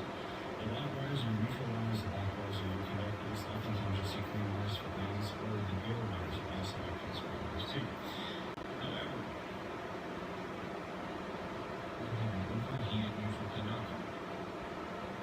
This thing there can be pretty hazardous, as you can tell. Now, more often than not, when you have a neutral wire like that that exhibits evidence of working or overheating, it's actually because it's loose. You see, these legs right here are supposed to be torqued down to a specific torque. Whenever they're not, you get this. It's just basically because there's no solid connection from the bus bar to the neutral wire. This thing right here as well, looks like we're going to get a breaker. And then up on the surface efforts, we have the pneumatic corrosion repair. If you're an electrician, stop. I understand how I label the wires in the video because that's how I communicate to the people. We don't have to crucify me live simply for the fact that I said a black wire is a conductor and a black wire is neutral. Continue.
So for this project, I wanted to try making a long, skinny bridge that leads up to the main platform. First, I built the main platform with stripe patterns. Then I placed a couple lines with temporary filler that I could sit on as I built the floor of the bridge. Once everything was in place, I added walls and a lot more line until the floor was totally filled in. I also added a cool L-shaped bench in the back. Then I decided to build another platform below the main one that I could jump into from the top. This one I made in patches of chaos patterns, so it would be super tight, and man, it ended up being tight. Almost too tight.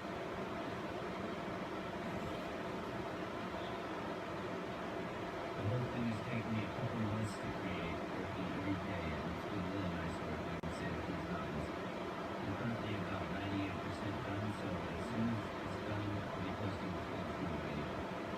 Anyway, thanks for watching.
Somebody could, a realtor could, what's a realtor could make an argument for $2 million?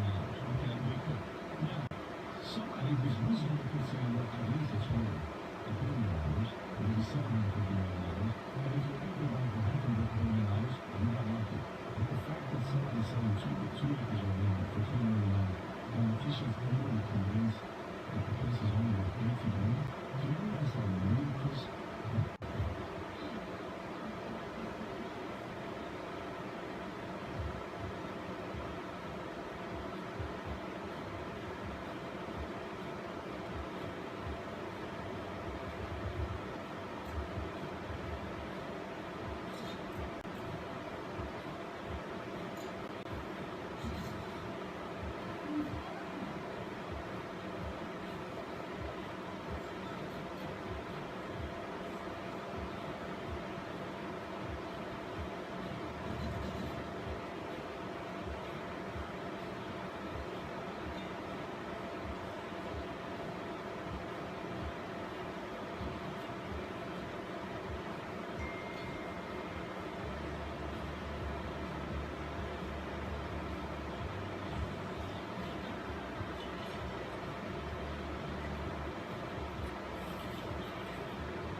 epoxy brush first, but here's a product that might be even more useful for you. This product is rubber salt. So, rubber salt, like I said, it's all the other products, they really apply, they take and they'll prime the surface first. So this surface is going to be pre-coated with the adhesive at the end. Then we're going to do a wet list. We're going to try it on the floor. And what you see is what you get. When it comes down, we're not coming back to new steel. We're not coming back with anything to wait away. See what we're going to do for maintenance. Maintenance on your UV exposure. Now, why get rubber salt? Rubber salt is soft. It's flexible. I believe rubber salt is superior to our epoxy systems for a lot of reasons. It really is what you want for whatever you're doing. It can be equipment, for patio, for driveway, for the parking surfaces. And you want any surface you want that velocity, flexibility, so work better, be it minus 40, minus 50, be it freeze thaw. And you can move this stuff like crazy. So it's very crack resistant. So if you want something that's going to be flexible and soft, it's going to be great for when that kid slips and falls, or that senior person slips and falls, and you're going to have a wearable clip and nothing sitting on top. You're going to have something that's flexible, that doesn't bind, ice, and snow. Wonderful as a job. Are you tired of epoxy brush first? Well, here's a product that might be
to get tax records, get transcripts, and then pull up your account transcripts for each year.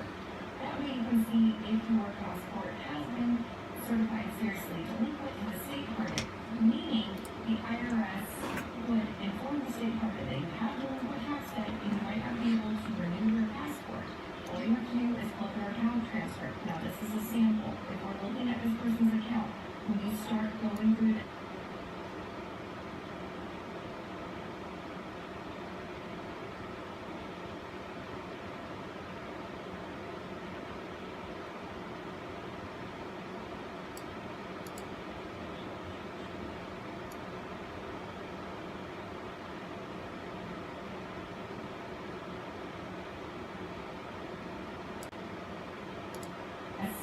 would inform the state department that you have delinquent tax debt and you might not be able to renew your passport.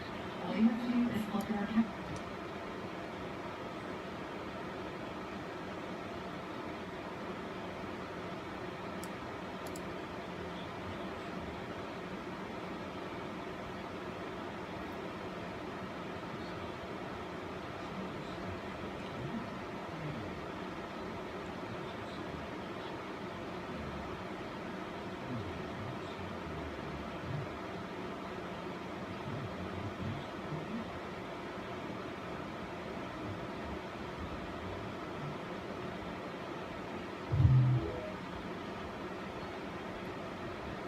How do I know if the IRS has certified my passport as seriously delinquent?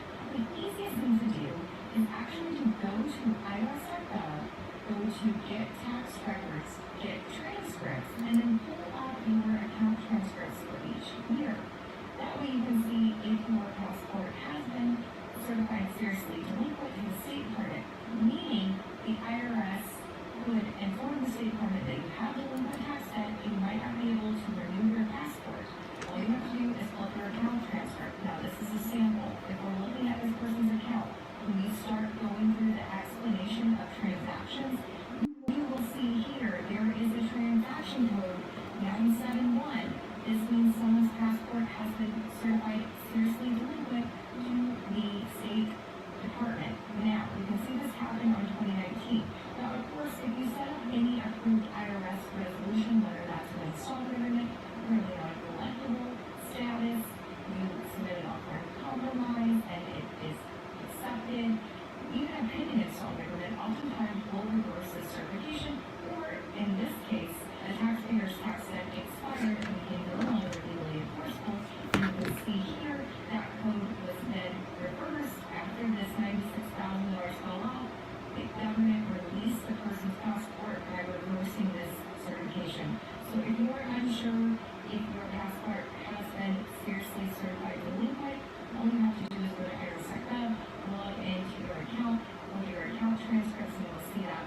And oftentimes you will see on your homepage if there is collection activity or if you're in jeopardy of collection. So how do I know if the IRS... This is how a modern bathroom should be styled. In the past, we used to buy pre-made products for the wash area, leading to a constant mess around the sink. The space was cramped with no proper lighting, making it easy for garbage to pile up underneath. My wife got fed up and decided it was time for a redesign. First, let's address the issue of no direct drainage, which can lead to unpleasant odors over time.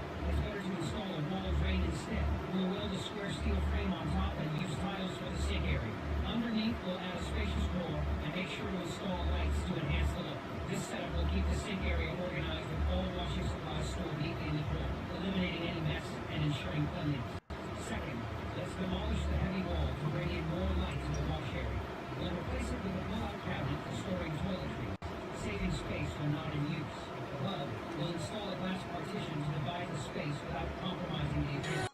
Third, it's time to ditch the old floors and mold and difficult to clean. Instead, we'll bury the water tank using red bricks and install a wall-mounted toilet with large tile veneer for easy maintenance. Don't forget to include an access hatch for future maintenance and an electric towel rack for added comfort. Fourth, we'll create 3 more storage holes in the shower area for toiletry.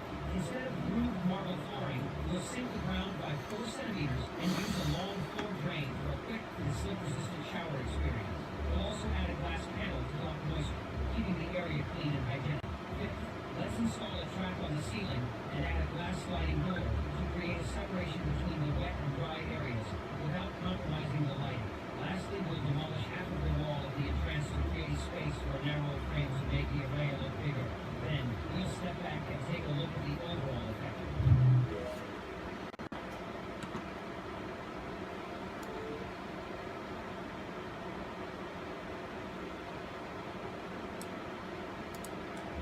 sure to install lights to enhance the look. This set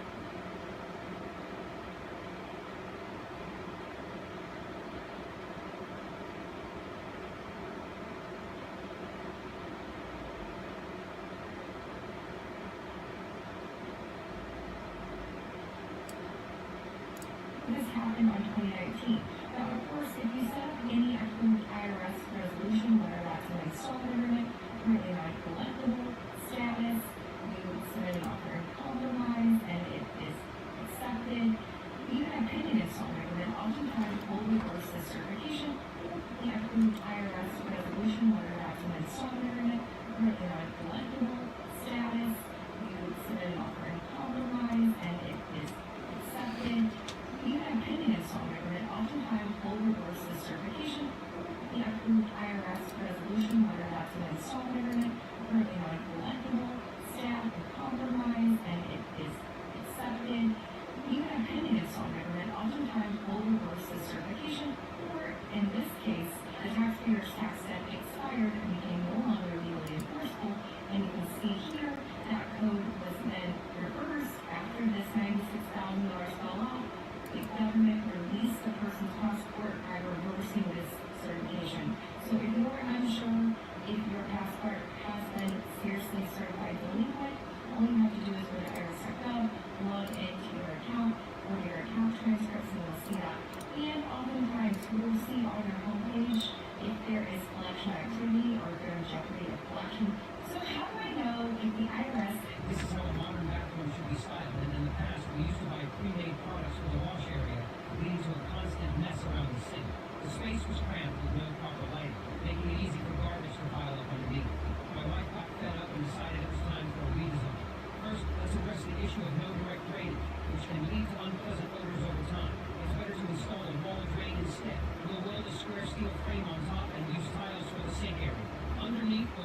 solar panel is a completely wireless camera with an onboard solar panel, battery operated, and self-security camera. The great thing about this camera, guys, if you're looking for a completely wireless camera, this is what you're going to want to use. You have the option to mount the included solar power panel on the camera itself, or you can attach it and it comes with a cable so you can mount it further away from the camera. So if you want to mount the camera somewhere where you might get direct sunlight, you can mount the solar panel from somewhere where it which is really nice. The other cool feature about this camera, it has a dual camera lens, a 3K wide-angle lens, and a 2K telephoto lens, and they record simultaneously if you like.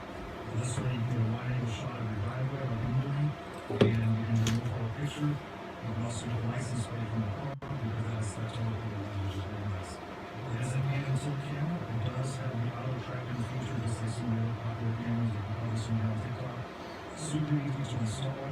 It's just got this mounting clip that you can attach. It has onboard storage. No need for an SD card. It comes with 8 gigs of memory already in this camera, which is really nice as well. It does support color and night vision, auto tracking, and AI detection, so it knows the difference between vehicles, people, and then it'll actually give you an alert to show the pop-up alerts.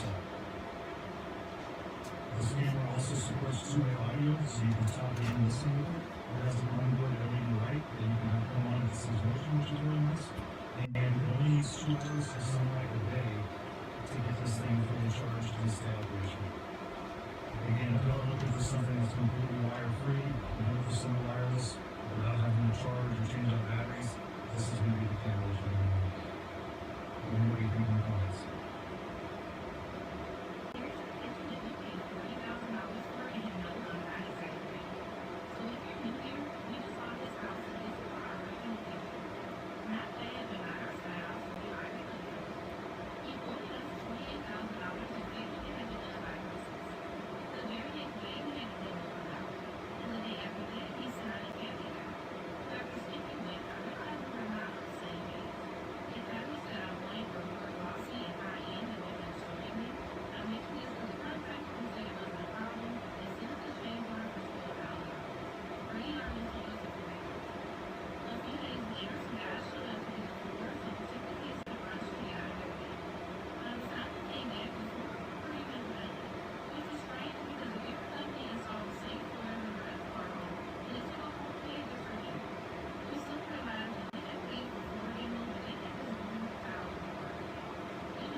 Teenagers or 11-year-olds. My son's 11, but they party like teenagers.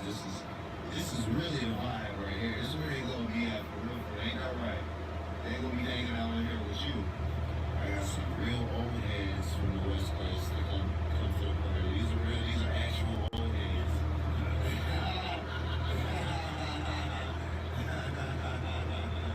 You gotta have some real old heads on this set.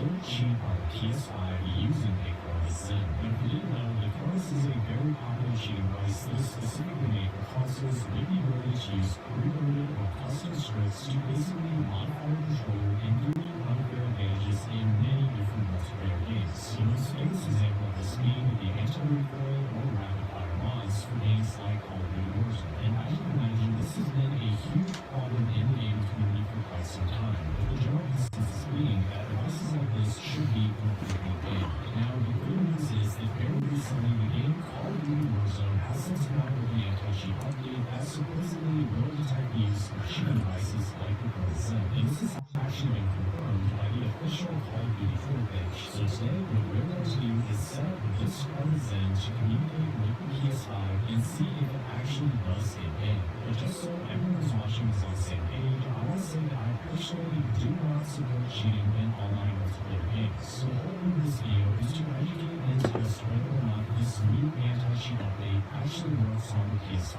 So as you can see, we now have the Cronus Zen successfully connected with the PS5, but unfortunately, it was still possible to use cheats and play a game of Warzone perfectly fine despite this new anti-cheat update. And even after several attempts of activating basic control mods with Cronus, it appears that the supposed anti-cheat detection doesn't seem to work very well, at least on the PlayStation 5. I tried going into multiple lobbies for testing, but I never once received any kind of notice or message saying that I've been kicked or that my current device was in support. Again, this is just a simple test, so it's very possible detection will get better with future updates or better optimization, but as of right now, it looks like the cheating problem will continue to be an issue despite the supposed more advanced cheat detection on the PS5.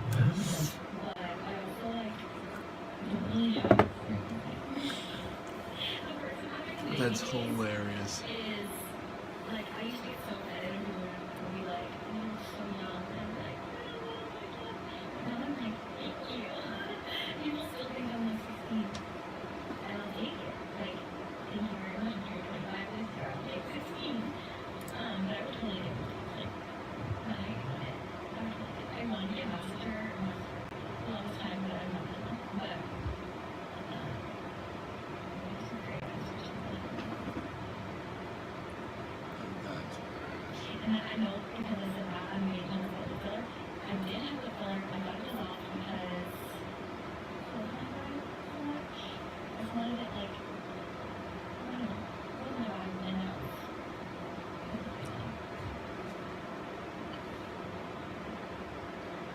oh, I totally do use powder. I totally forgot about that. I use the Giorgio Armani powder, but I don't like. I didn't use it right. I just want to dust it under my eyes and look really good.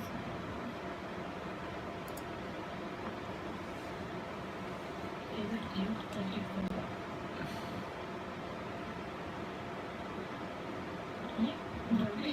I'm sorry. Your review is Julia Azan and Gucci Flora. Wait, no, Gucci Flora. Wait, I can call them. I always mess up the.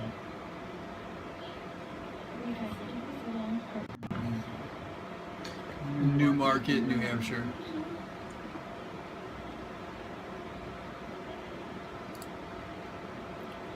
Oh, the girl I was reading yesterday is just a 5-minute term. You know, like, everywhere.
listen to me some guys.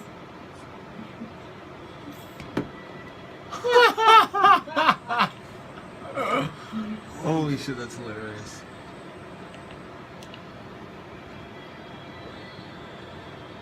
Should we do another advice session or Q&A session?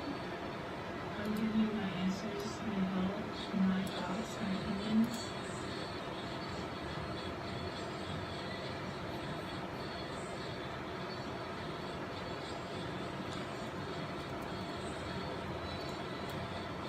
Usher's performance in the Super Bowl. I did not like it. I was not a fan, but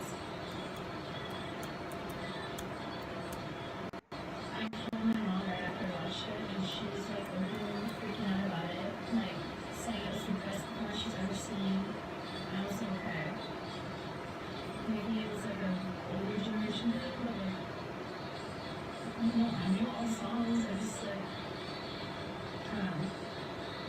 To me personally, there was just like too much going on, and like the costumes didn't match, and I don't know. I thought a lot. I just really done it.